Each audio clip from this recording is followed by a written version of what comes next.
Hello everyone. Let us welcome Mrs. Kaveri Chauhan to Accelerate.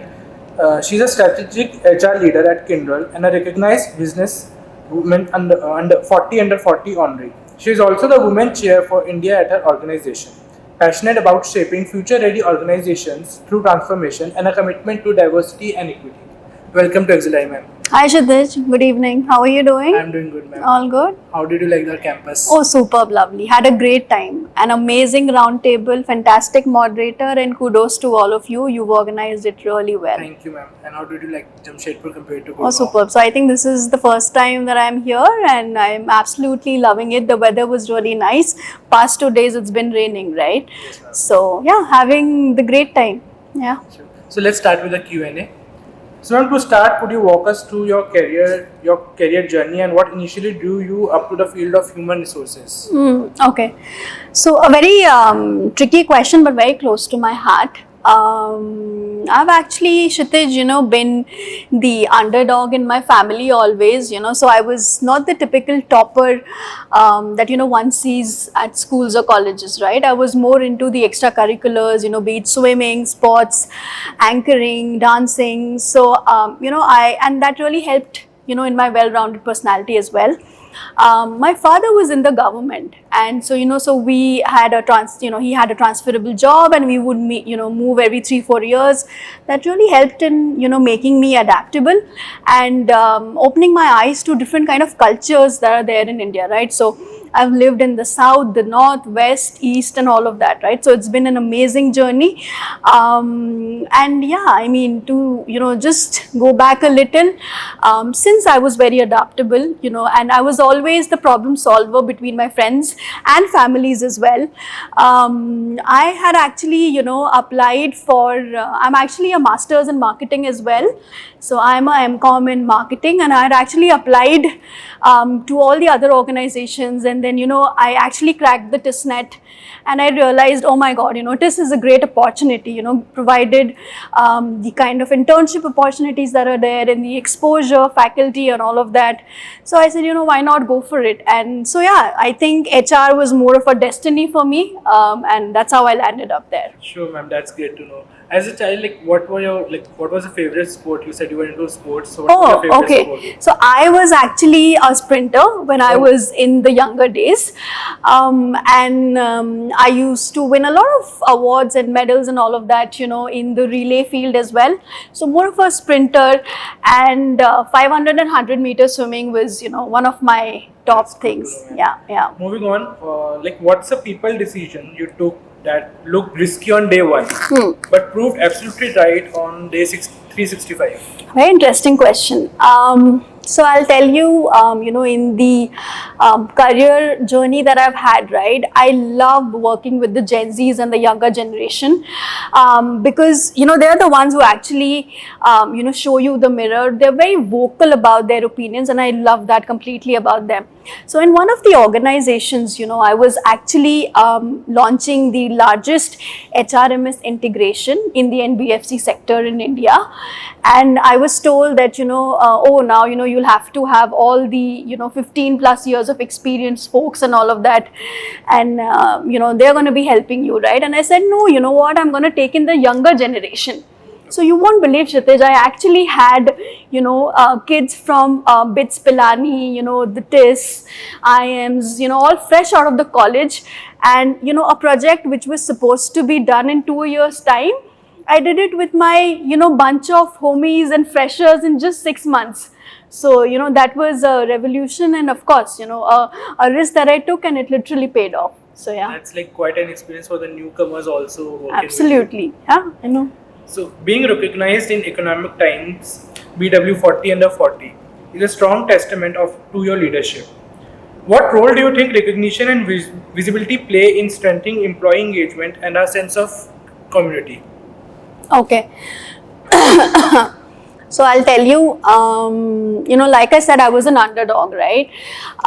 So grew up with, very little to no confidence in myself. but of course doing a lot of activities all year around, right? Which eventually helped me build up all of that. But I'll tell you, the BW or Economic Times and all the other awards that I've received, it's been possible because of the journey that I've had and my never give up attitude. I've been a very boundary pusher kind of a person who challenges the norms, and of course it wouldn't have been possible without my parents' blessings. And I consider my father as being my role model and somebody that I look up to. My mom's been my pillar of strength, and I actually have great mentors as well in my life. One of my mentor, Miss Rajita Singh, she's a well-known HR industrialist. She actually has been a guiding force for me for quite some time, and it's really helped me churn out my journey.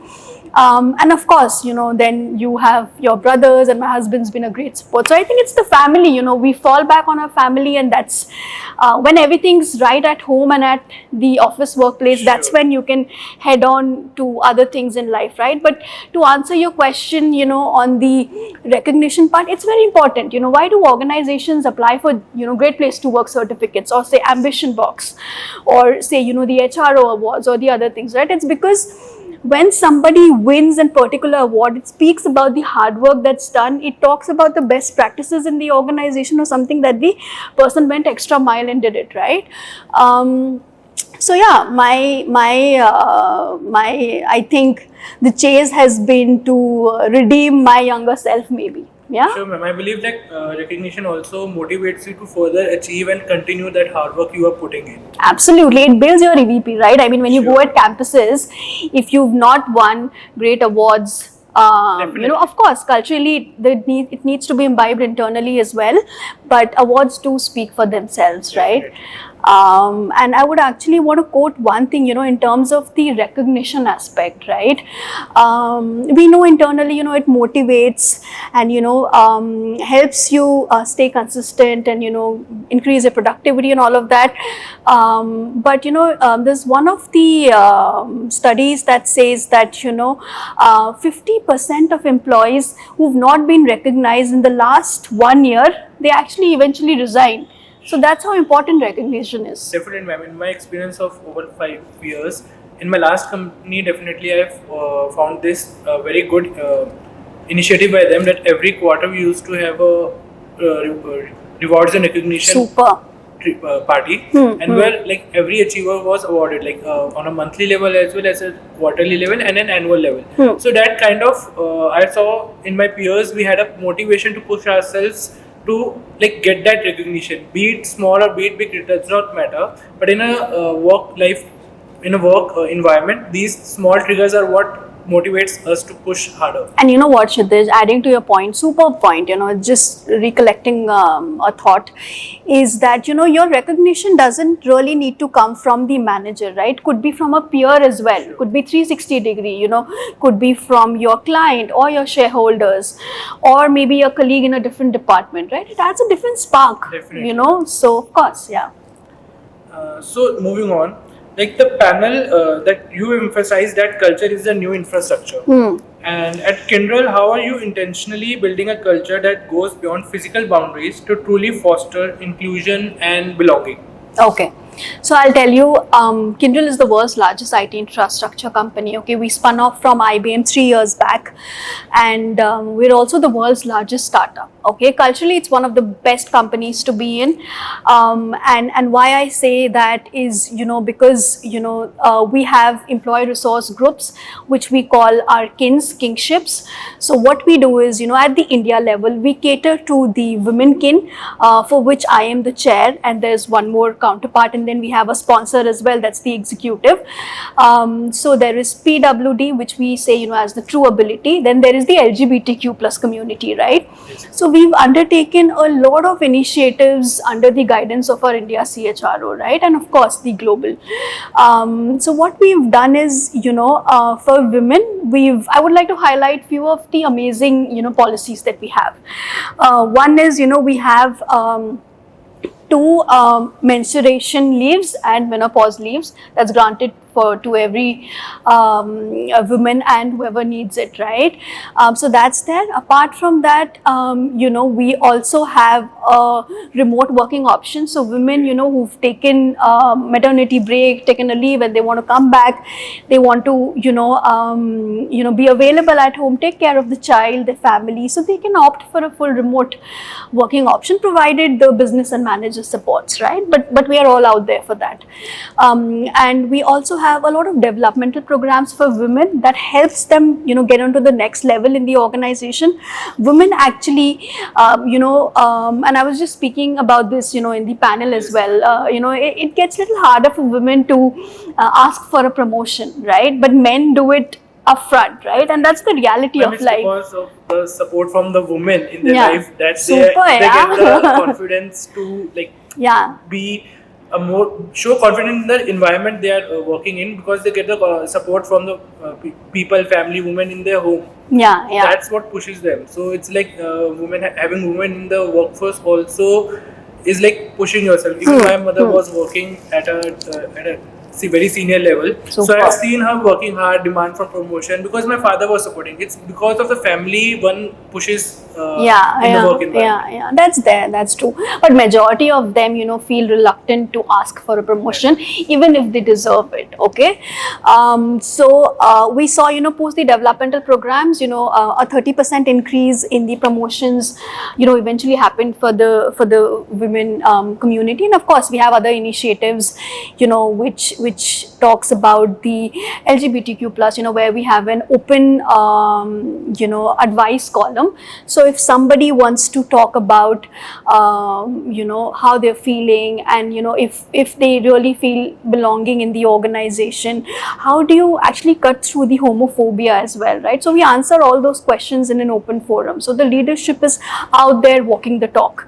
So that's how we're building the culture. That's a great insight to know, ma'am. What advice would you give young professionals and future HR leaders on championing transformation and DEI, which is diversity, equity, and inclusion, authentically in their organization? Okay. So I'll tell you, all of you folks from Excelerate, right? Yes, ma'am. Firstly, kudos to you for making it to Excelerate. It's one of the best Thank you so much, institutes of India. So congratulations for that.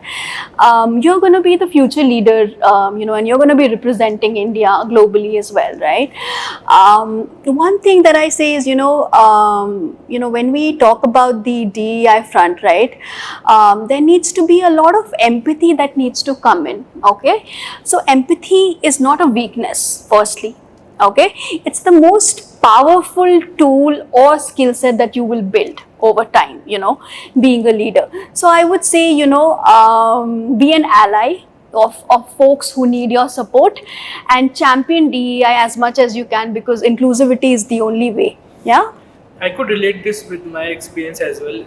Last year, I got a team of two to lead, and somewhat we were not given any leadership training or somewhat, because it was a very informal kind of lead role. But within some time, when there were some lags and all, then I realized that empathy is very important skill to understand what other people, what my peers are thinking, and what's the gap they are facing.